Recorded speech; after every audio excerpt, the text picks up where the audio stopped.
সবথেকে কম কত টাকায় তোমরা কিভাবে সাউথ কলকাতা থেকে নর্থ কলকাতার বাঙালিদের পছন্দের জায়গা গঙ্গার ঘাট যেতে পারবে বলে তোমাদের মনে হয়?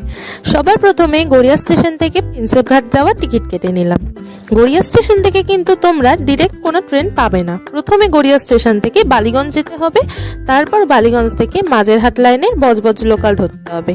মাঝেরহাট থেকে কিন্তু প্রিন্সেপ ঘাট যাওয়ার ট্রেন সবসময় অ্যাভেলেবেল থাকে না। দুপুর 12টার পর আবার সেই বিকেল 4টের সময় তোমরা ট্রেন পাবে, কিন্তু 4টের পর তোমরা আবার ঘন ঘন ট্রেন পাবে।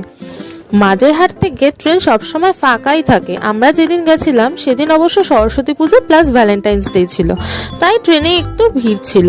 এরকম ট্রেনে করে প্রিন্সেপ ঘাট যেতে কিন্তু বেশ ভালো লাগে। বেশ সুন্দর উপভোগ করতে করতে, দৃশ্য উপভোগ করতে করতে তোমরা পৌঁছে যাবে। এভাবেই আমরা 5 টাকায় প্রিন্সেপ ঘাট চলে এলাম।